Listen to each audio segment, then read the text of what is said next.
Welcome to Breaking Sales, a podcast dedicated to helping you have tough, meaningful, and rewarding conversations with your prospects and clients. In meaningful, what we mean is these are the conversations you truly feel like you are the prospect or client's conversational peer. There's no anxiousness or uncertainty holding you back. You feel a sense of calm and confidence in asking the tough questions. You're not thrown off by the bad news, and you expect the prospect to think about and invest into the conversation as much as you do. On Breaking Sales, we use the filter of psychology and innate human behavior to deconstruct the many misleading sales approaches that actually work against your efforts to build trust and close the business. Let's get started. How do you feel when you're only a few minutes into a new conversation with a prospect and out of the gate they turn to you and ask, what makes you guys different? Or maybe you're in the conversation and you've decided to share expertise because the prospect just told you something they were struggling with, their pain, which happens to align perfectly with your service offering. But you can tell the prospect isn't really listening. Or maybe you've received an unexpected tough feedback from a prospect, client, peer, or boss. More than likely, these type of experiences will cause you to feel anxious and even possibly defeated. And anxiousness is the number one self-imposed barrier for most sales professionals. Anxiousness causes you to second-guess yourself, pull back, become cautious, and participate in conversations with a lesser version of yourself. In this episode, part 2 of my conversation with client and top commercial real estate advisor Emily Smith, we explore the challenging journey of developing and trusting a new mindset that calms anxiety, which includes finding and strengthening your detachment. Emily shares how detachment helped her minimize anxiety so she could make the shift from seeking validation and trying to impress to trusting her curiosity and prioritizing questions. How she uses detachment to transform networking from transactional exchanges to meaningful relationships, and how it has helped her take and leverage critical feedback that accelerates her professional growth. If you haven't connected the dots yet, your ability to manage your anxiety plays a big role in how you handle your conversations, relationships, and professional development. Listen in as we break down these experiences in real life. Let's get started. What's it like? I'm going to use a phraseology here. What's it like learning to trust the new mindset that you developed? What's that process like, right? Because as you said earlier, you're going to revert sometimes. Mm-hmm. It's human instinct. And like, if I use you as an example, right? You had 12 years of success and 12 years of doing it this way. And then all of a sudden, boom, you got this opportunity to do it differently. And you have to shed all those old habits and routines and learning. Then you got to learn to trust this new routine or this new mindset and learning. You know, it was much easier for me. It's not easy. That's the wrong word to use. I'm just saying I had less resistance than maybe some of our other team members, right? Because for me, I take my responsibility of showing up in the best way for my clients. We've got a team of, they're all of them are ex-collegiate athletes, right? They are hyper competitive and they want to win, right?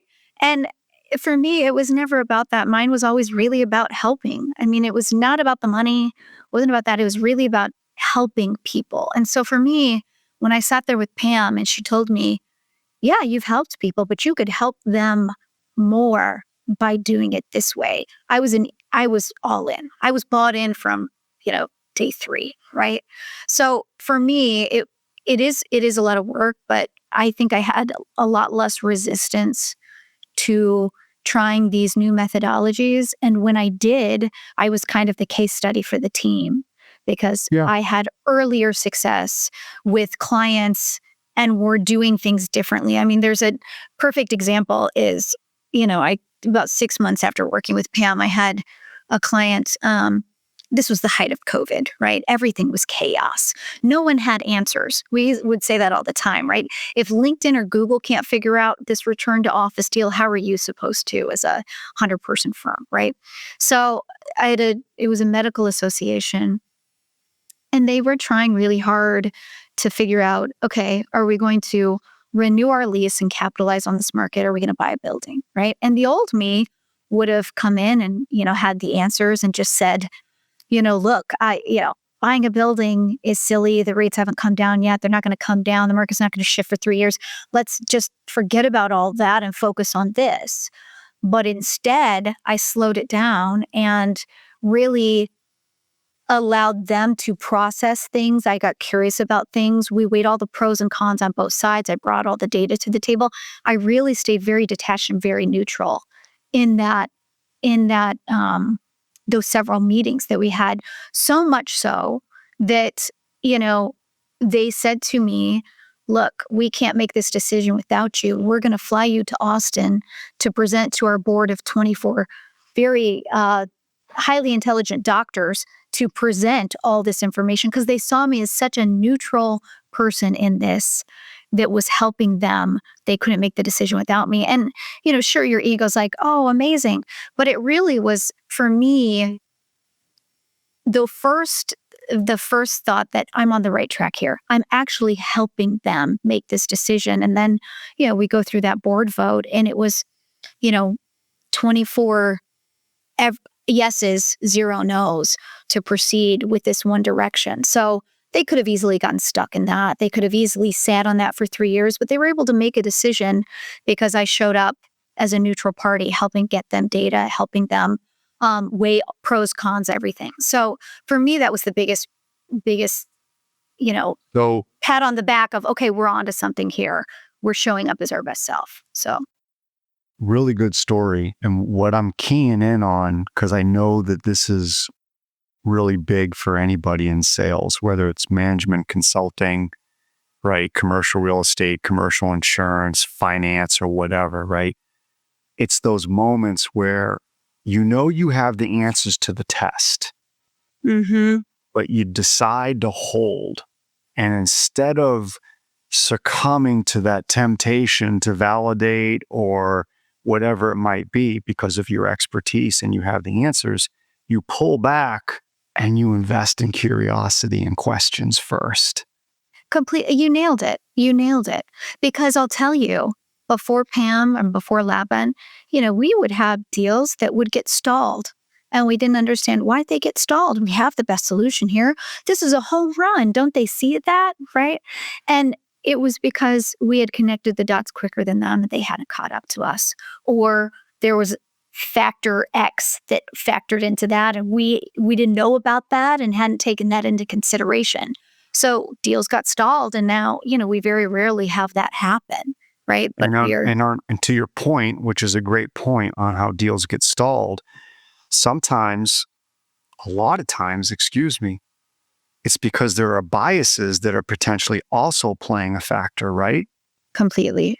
And if we jump just to that expertise, we're telling someone how we can help them, and we're telling them the answers to the test, but they're receiving it through the filter of their biases. At 100%. It's not going to go very far. No, completely. And that is never something that had factored into, anything, any of my thought processes prior to working with Pam, right? So yeah, that's when you really know. And after that experience and, the fact that I was able to help them, of course it felt good, right? Because that's how I'm wired, but that's when I knew. You got to learn to trust it too. Yeah, completely. You did, right? Because listen, I've been there, right? You got the one voice saying, hey, you got the answers to the test. You've been successful in the past. This is what you've been taught to do. Share the expertise. But then you got this other voice that's new, and it maybe doesn't talk as loud yet because you don't trust it, but it's the voice that's saying, hey, hold, maybe you should show some curiosity here. Maybe there's some questions that you could and should ask to learn a little bit more first Mm, before you share, right? But this voice completely. is a little quieter because it doesn't have its strength yet, right? But you Hmm. got to listen to it. You got to trust it. Yeah, and it's very difficult to do that. But if you're committed, if you commit to it and you see it through, you know, it can be incredibly rewarding. Like it's just such a great way Yes. to. On the mindset piece, maybe share a little bit, and we've talked about this. Um, how has the mindset shift your evolution? Because you've worked hard and you've put yourself through this evolution. What's the impact been on you and your business and success? It's immeasure I can't measure it, honestly. I mean, I know I have the data and the stats, right? I mean, I've doubled my production. The team as a whole has doubled their production, right? We're all rowing in the same direction, but it is the impact that Lapin has had on my life has been so astronomical. I mean, it's really difficult to put into words because I'm just a different person.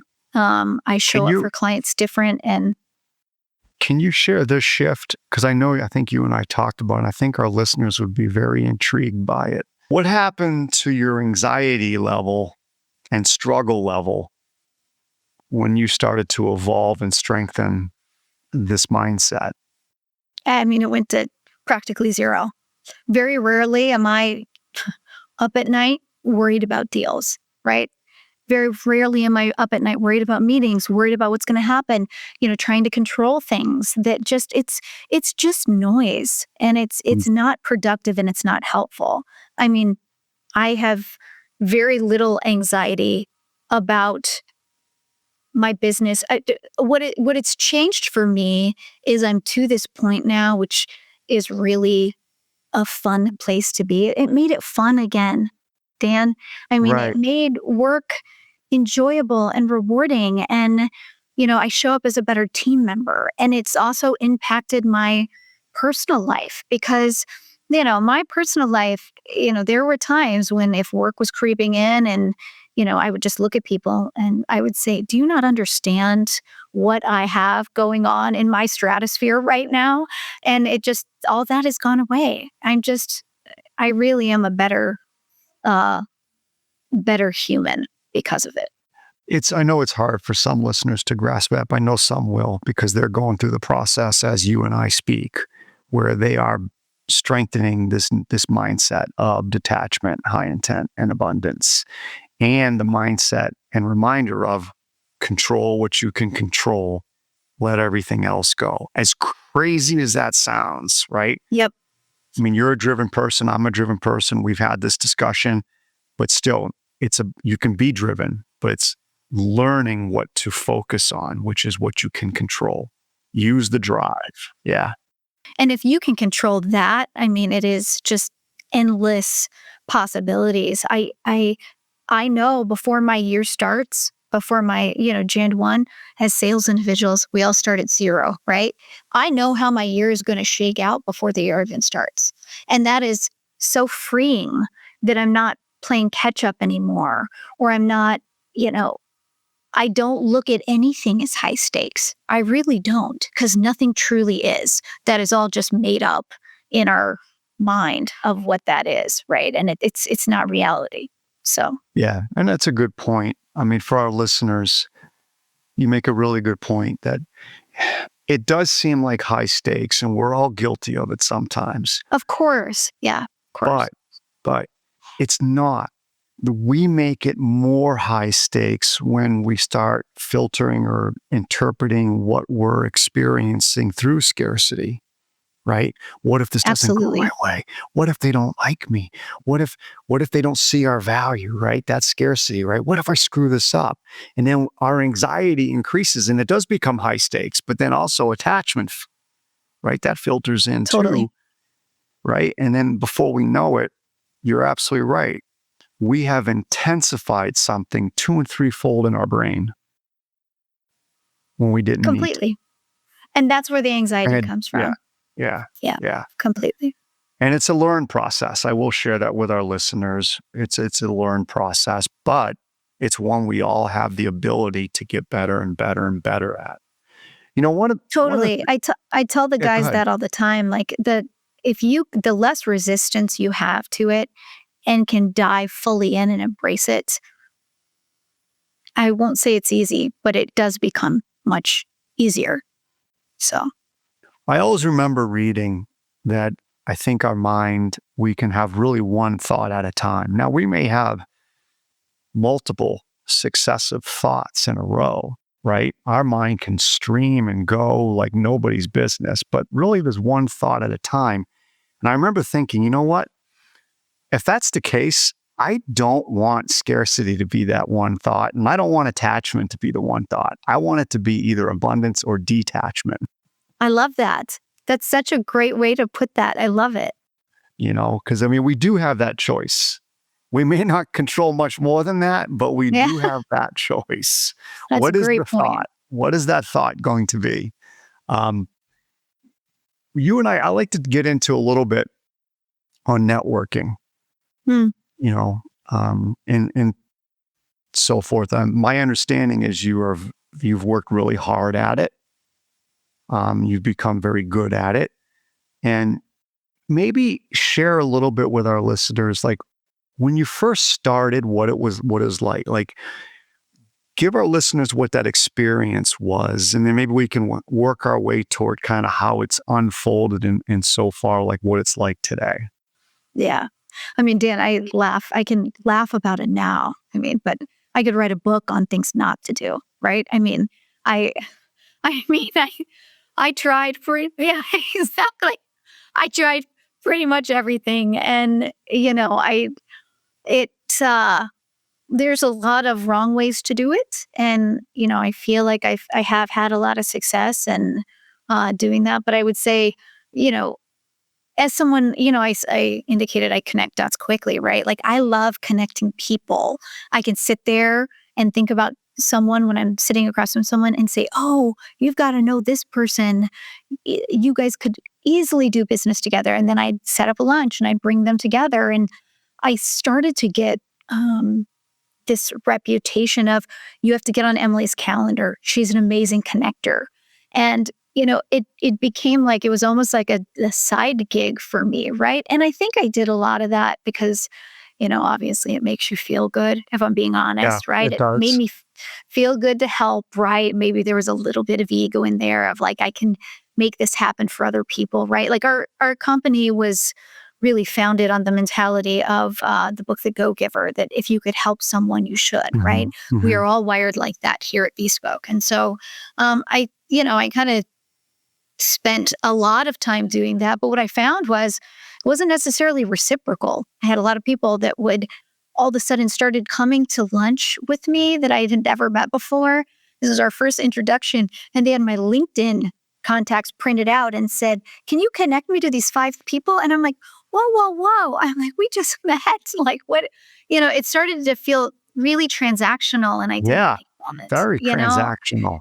I feel like sometimes, networking, sometimes people treat it like online dating. Not that I have a lot of experience with online dating, but I see it as people feel like very transactional and, you know, don't really invest a ton of time. They meet someone once, want all these things, and then, you never hear from them again. I think that's the That's that absolute, that's that scarcity yeah, that's the worst way to go about doing it. And it and doesn't, low as, intent. Yeah, and the low intent. yeah. What's in it for me? Yeah. Yeah, so I had to have some tough conversations because I'm just not wired like that. And I remember there was an attorney I'd sent 33 clients to, I counted, and they had not sent anything back. So I started, having tough conversations and saying, look, I really enjoy supporting you in your business, but I'm also looking to grow my business. So do you have anyone to send my way? So, I really feel like networking at first for young individuals, you absolutely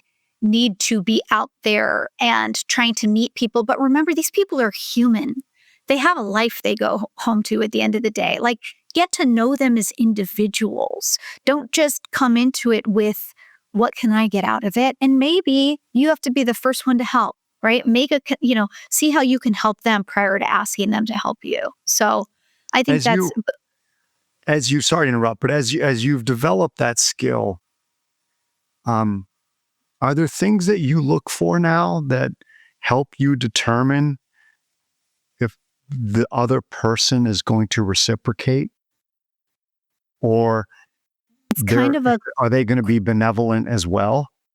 it's kind of a quality versus quantity for me right now, right? Because I think, my biggest obstacle with networking is just time. You know, as you get to a certain level in your career, right? And um, I have a responsibility to my clients. If you're working on 36 deals, you're also working to, fill your pipeline, right? At the same time, time is very short. And so I often look for people that are somewhat like minded, like I am, right? That want to help first, that genuinely care, right? And are not just looking to get me somewhere, because I'm not looking to get them somewhere.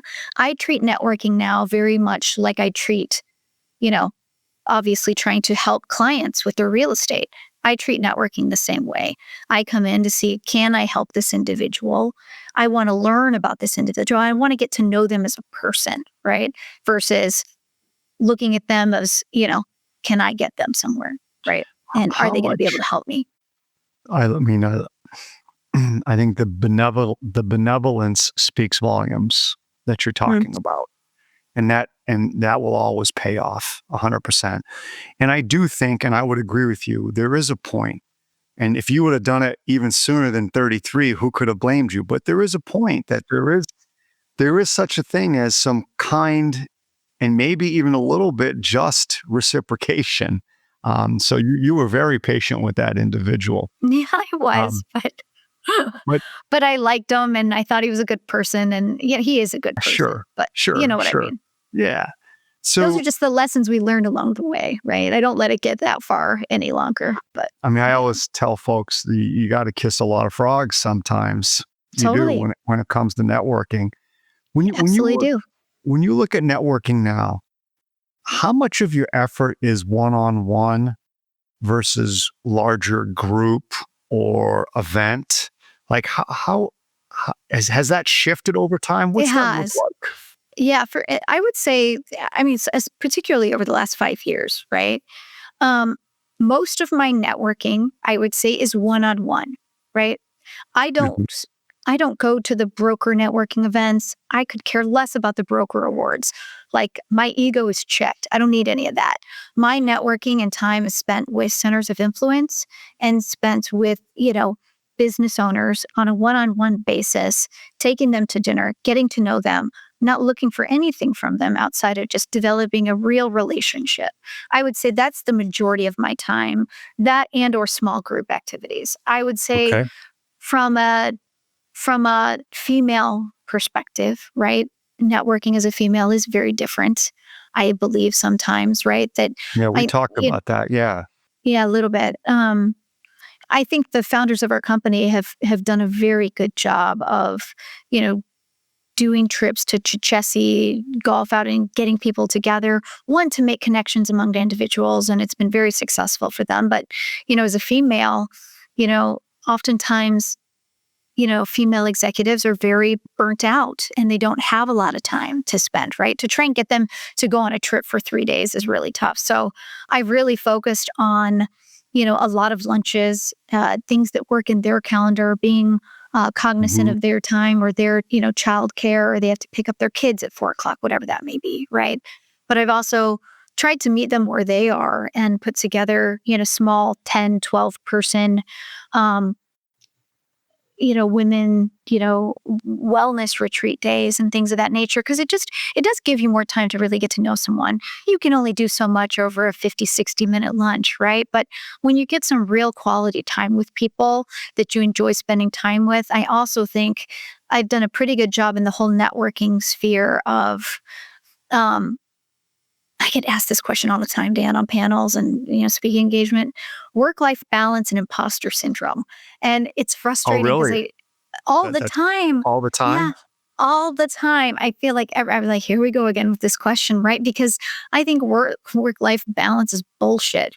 I just think for me, it's all about work life integration. I mean, my life, it all blends beautifully together. Work doesn't stop. And I've become really very close personal friends with a lot of my centers of influence that, I'm going to an event, I invite them to come with me and we, spend time that way. Right. And it's not, there's no blending between, I don't just stop at 7 o'clock at night and then go home and there is no balance. It's work life integration. And I don't think you can have it all. I think you can have everything you want, just not all at the same time. And so I've really prioritized my networking and just, I feel like that has helped get me to the place that I am today. I'm going to ask a question. It's going to go back to the original topic, but you made me think about it based on what you were talking about, how being a female and networking can be different and all that. Yeah. Um, do you ever feel like you have to hesitate as a female to ask a really tough question during a conversation? Or do you feel like you're good at giving yourself that empowerment and going for it? It's funny you asked that. I don't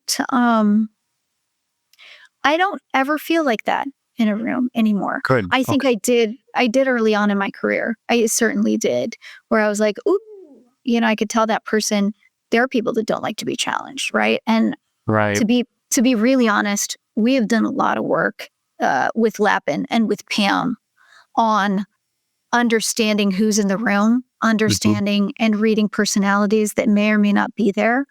And I know that there's some people that, based on their personality profile makeup, that it wouldn't be well received. I'm never really nervous to ask the question. I feel empowered that I'm not doing my job if I don't at least broach it, right? And I'm doing them a disservice as an advisor if I don't. So it's an interesting question though, because I think a lot of people would say that. Have you heard something different? No, I've heard some females say that they do sometimes hold back. They know what they want to ask, Mm. but they do hold back for perception purposes. Can you say more on that? What would the perception purposes be? I'm Too curious. direct, too Uh, direct, too assertive. Um, mm, and then, that's something a little hard for me to coach just because I'm a male. But at the same yeah. time, what I can say is I get that, but is that more of an insecurity that any one of us could have because we don't want to be too direct or too assertive, or is there something more to it? There's yeah, I've tried really hard to, cut out excuses, right? And some of that, and I'm not saying that's an excuse. I just think you have to, dare greatly and show up as your best self. And that's me doing that, right? Right. And when you think about networking, is there any different advice you would give yourself earlier in your career? Different advice I would give myself surrounding networking specifically. Yeah, what you've learned, or maybe if you held yourself back, or maybe whatever it might Yeah. be. Yeah, that's a good question. I think with anything, I think looking back, like if I had to give myself advice, I was so eager. I think young females, particularly, are very um, impressionable. They are like sponges. And so I was very eager for feedback, regardless of who it came from. I didn't really have the filtering mechanisms to filter, is this someone I respect getting Right, feedback from? Is this someone right, that, right? So I think you have to be very careful who you take feedback from. I got horrible advice through networking, through various whatever early on in my career. I have had people tell me that I was uncoachable, and that could not be further from the truth, right? It was, I'm very coachable. I actually crave feedback. But what I don't like is when people make assumptions and are not curious and ask questions first before providing that, right? Or I had people tell me, I follow you. Like they're quick to judge because that's different, right? yeah, Get to yeah, know me, ask me some questions, get my perspective. And if you feel like then that I could value or benefit from feedback, great. exactly. But Yes. that's different than just hearing me out or making a statement and then you judging me. Yeah, exactly. Completely. Completely. I Yeah. think people, were quick to say, you are in a very tough industry. You're one of a handful of females out of thousands of male brokers. You need to be a bitch, frankly, to be successful. You need to do that. And it was all just noise, right? So I was so desperate to, when you're in a game and you're so desperate for someone to throw you the ball and you catch the ball and you say, okay, I've got the ball. Don't drop the ball. Don't drop the ball. Don't drop the ball. You're so attached to that ball. What do? You drop the ball, right? So I Right. think if I could have tuned out all that noise and really had better filtering mechanisms for who I was taking advice from and, some of that, I think I would have probably not had it so challenging those first, I would say 7 years. You bring up a really interesting point on this idea of feedback. I know we were just talking about networking, but I've noticed the same thing. There are certain mentors I have where I will get the feedback, and I know I'm getting the feedback from a good place. It could be tough sometimes, but I'm getting the feedback from a good place.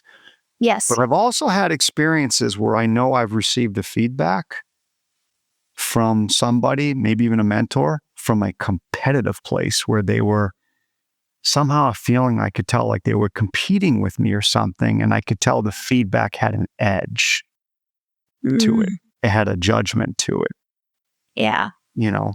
I've had that. Yeah. Yeah. Yeah. I That's listen. hard. Yeah. I That's listen to both because I get it. I can't control delivery. I can't. So I no. have to listen to both and I have to debate both as objectively as I can, despite delivery. Yeah, agreed. It can be hard to filter through that though. Like have you had success on doing that? Like how do you handle those moments when you receive that? Now I remove it and say, okay, I know that this person's feeling maybe a little competitive. There's a little comparison going on. They are a mentor, but I can tell there's an edge to it.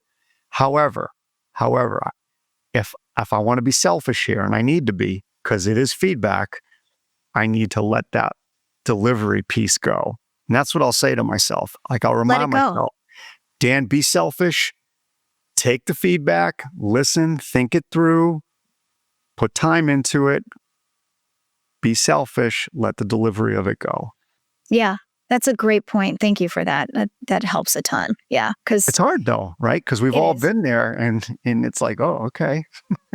Yeah. You're like, Yes. you couldn't have said that with But a wait. little bit more positivity. Yeah.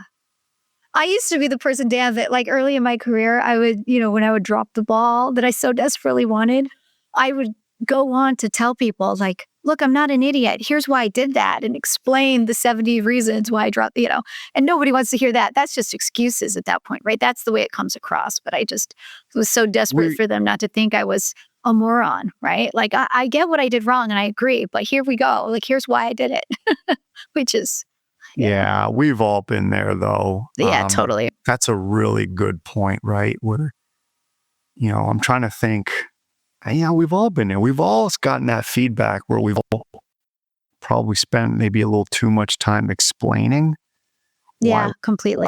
why we took the position or why we chose that path, where really it's not about that. It's just like, hey, At all. be quiet, Yep, ask some clarifying questions, completely. or take it, listen to it. Yep, There might be something in there, and there more than likely is. completely. Take the good lessons out of it and then just leave the rest, right? Yeah. Because, Yeah. yeah, But you can't get hung up on delivery. it's hard not to. None of us I can. know. I I know. tell people that all the time. I said, listen, I get it. Giving feedback can be very logical. Receiving it is emotional. Understood. But you can control that piece. You can't control the delivery, but you can control the receiving. Yeah. It It's 1000%. I think that's a really good perspective to have Um, on those pieces. well, this is cool. I've really enjoyed our chat. Yeah, me too, Dan. I just, again, like I can't thank you enough. I can't thank Pam enough. I mean, I really genuinely mean that when I say I am a completely different human because of all of you. And the gratitude our entire team feels, right, for you. And That's very, very nice of you. It is. It is. So if someone wants to get a hold of you, can they just get on LinkedIn? Is that a yeah, good way? link, If someone's listening to absolutely. this and Yep. could be business or maybe something, but if they want to get a hold of you, can they just get on LinkedIn? It's the best way to do it. Yep. I'm on there every day. All right. Yeah. It's been great having you. Yeah. Thank you, Dan. As we wrap up this episode, I want you to ask yourself the following. Think about it. What would happen if you could transition your energy and thinking away from what you can't control? Things like how the prospect responds to your outreach, or how the prospect responds during your conversation and questions, or the actions and choices other people make around you, or even other people's opinions. And what if you transition from that and then you started focusing your energy on what you could control, your mindset, avoiding a negative filter, your actions, not allowing them to be influenced by other people, or even your effort, not being contingent on external factors. Remember, Emily's insight that her anxiety virtually disappeared when she stopped trying to control outcomes. Ask yourself, what might shift for you if you approached each client's conversation with a completely different mindset and you detached from the outcome or the results? No distractions of getting another meeting, seeking validation, worrying about finding pain, or hoping that they like you. The path isn't always linear, as Emily has shared. You'll need to practice consistently, but the reward, finding joy and meaning in your work again while achieving better results, might be exactly what you need. Remember, if tuning in for the first time, we drop 2 episodes per month, the first and third Mondays of the month. Mark it down in your calendar. Look forward to seeing you soon.